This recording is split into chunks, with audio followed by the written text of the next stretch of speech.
तो आज हम एक बहुत ही दिलचस्प लोक कथा की पड़ताल करने वाले हैं, मेछो भूत यानी कि मछली वाले भूत की कहानी। देखिए, ये सिर्फ एक डरावनी कहानी नहीं है, नहीं, ये तो एक तरह की केस स्टडी है।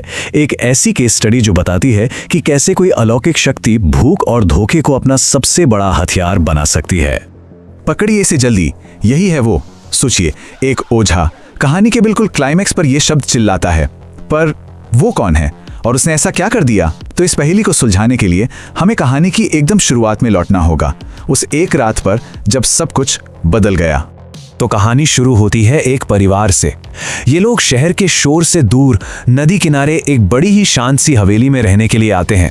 सब कुछ बिल्कुल परफेक्ट लगता है, पर उन्हें क्या पता था कि उनकी ये शांति ज्यादा दिन टिकने वाली नहीं थी।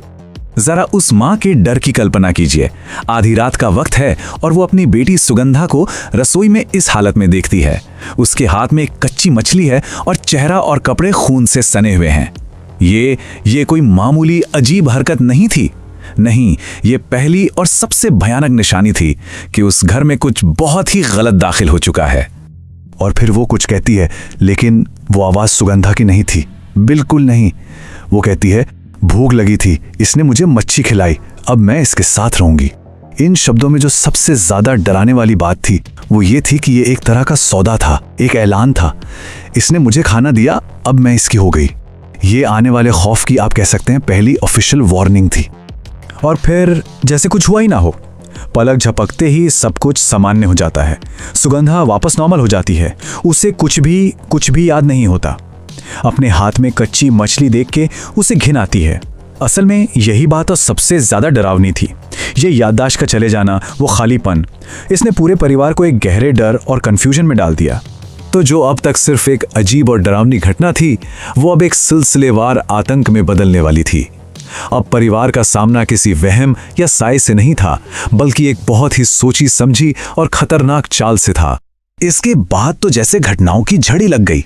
पहली रात एक अजीब राक्षसी आवाज, जो लगती तो सुगंधा की थी, उसकी बड़ी बहन इंद्राणी के बंद दरवाजे के बाहर मछली के लिए चीखती चिल्लाती रही। अगली सुबह जब वो उठे तो घर के बाहर मरे हुए जानवरों के टुकड़े बिखरे पड़े थे। दूसरी रात उन्होंने सुगंधा को उसके कमरे में बंद कर दिया, ये सोचकर कि शायद सब ठीक हो जाएगा। लेकिन आतंक रुका नहीं। अब तो ऐसा लग रहा था जैसे पूरे घर पर ही किसी अनदेखी ताकत ने हमला बोल दिया हो। और यहीं पर आकर सब कुछ उलझ जाता है। यही वो सवाल था जो सबको परेशान कर रहा था। अगर सुगंधा, जिस पर सबको शक था, वो अपने कमरे में बंद है, तो फिर घर में ये सब कौन कर रहा था?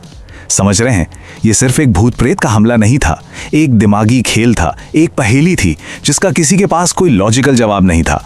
जब परिवार की सारी उम्मीदें लगभग खत्म हो चुकी थीं, तब उनकी मुलाकात हुई भुवन नाम के एक स्थानीय जानकार से। और भुवन ने उस अनजानी अनदेखी शक्ति को तुरंत पहचान लिया और उसे एक नाम दिया। भुवन ने उन्हें समझाया कि उनका सामना किसी आम भूत से नहीं हो रहा है, ये है मेछो भूत, मतलब एक ऐसी आत्मा जो अक्सर नदी तालाबों के पास ही भटकती है। और इसकी सबसे बड़ी पहचान, इसकी सबसे बड़ी कमजोरी है मछली के लिए कभी न मिटने वाली भूख। देखिए, हमारी लोक कथाओं में ऐसी कई आत्माओं का जिक्र मिलता है जो किसी एक खास चीज या जगह से बंधी होती हैं। मेछो भूत भी उन्हीं में से एक है। और इसकी आदतें इसे बहुत ज्यादा खतरनाक बना देती हैं। ये सिर्फ डराने धमकाने वाला भूत नहीं है, नहीं, एक बार अगर इसे मछली खिला दी जाए तो इसकी भूख एक नशे की तरह बढ़ती ही चली जाती है, कभी खत्म नहीं होती। ये किसी भी इंसानी शरीर पर कब्जा कर सकता है और वक्त के साथ इतना ताकतवर हो जाता है कि अपने मेजबान यानी होस्ट की जान तक ले सकता है। अब जाकर परिवार को एहसास हुआ कि सुगंधा की जान सच में खतरे में है। तो भुवन एक ओझा को लेकर आए और उनके आते ही एक ऐसा खुलासा हुआ जिसने पूरे मामले को सिर के बल खड़ा कर दिया। यहीं पर मेछो भूत की असली चालाकी, उसका असली दिमाग सामने आता है। ओझा ने आते ही ज्यादा समय बर्बाद नहीं किया। उन्होंने एक छोटा सा अनुष्ठान शुरू किया। उन्होंने एक लोहे की कील ली और उसे परिवार के हर सदस्य के सिर के ऊपर घुमाना शुरू कर दिया। ये एक तरीका था ये पता लगाने का कि उस बुरी शक्ति ने असल में किसके शरीर में अपना घर बनाया है। सब एक एक करके सामने आने लगे और यहीं पर कहानी का सबसे बड़ा ट्विस्ट सामने आता है। जैसे ही ओझा ने वो कील बड़ी बहन इंद्राणी के ऊपर घुमाई, इंद्राणी की आंखें एकदम लाल हो गईं और वो जोर जोर से हाँफने लगी। असली होस्ट सुगंधा थी ही नहीं, वो तो इंद्राणी थी। मतलब भूत ने एक क्लासिक मिसडायरेक्शन का खेल खेला था, धोखा।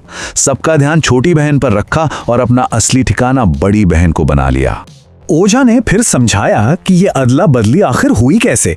याद है वो रात जब कब्जे में आई सुगंधा ने इंद्राणी का दरवाजा खटखटाया था और इंद्राणी ने दरवाजा खोला था? बस उसी एक पल में मेछो भूत ने शरीर बदल लिया। ये एक बहुत ही शातिर चाल थी जिसके दो सीधे फायदे थे। पहला, असली होस्ट छुपा रहा, किसी को शक तक नहीं हुआ। और दूसरा, सुगंधा के कमरे में बंद होने के बाद भी वो इंद्राणी के शरीर से पूरे घर में आजादी से अपना आतंक फैलाता रहा। और जैसे ही यह सच्चाई सामने आई, इंद्राणी के अंदर मौजूद उस आत्मा ने अपनी असली ताकत दिखाई। कहते हैं कि उसमें अचानक से 10 आदमियों जितनी शक्ति आ गई। उसने अपने पिता और भुवन को ऐसे उठाकर फेंका जैसे वो कोई खिलौने हों। ये साफ हो गया था कि ये सिर्फ कोई भटकी हुई आत्मा नहीं, बल्कि एक जबरदस्त और हिंसक ताकत है। तो अब इस ताकतवर आत्मा से आखिरी मुकाबले का वक्त आ चुका था।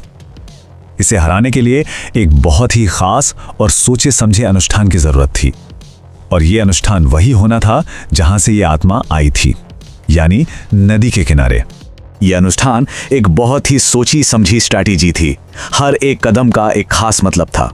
सबसे पहले घर को अभिमंत्रित बांध से सील कर दिया गया ताकि वो आत्मा वापस अंदर ना घुस पाए। दूसरा, इंद्राणी को नदी के पास एक सुरक्षा घेरे के अंदर बांध दिया गया। और तीसरा, सबसे जरूरी कदम, आत्मा की सबसे बड़ी कमजोरी यानी मछली की भूख को ही उसका हथियार बनाया गया। उस घेरे से लेकर नदी तक ताजी मछलियों का एक रास्ता बिछाया गया। और जैसे ही लालच में आकर भूत ने इंद्राणी का शरीर छोड़ा, ओझा ने एक पल की भी देरी किए बिना उसके हाथ पर रक्षा धागा बांधा, कनेक्शन तोड़ा और फिर एक जलते हुए नारियल से उस आत्मा को हमेशा के लिए नष्ट कर दिया।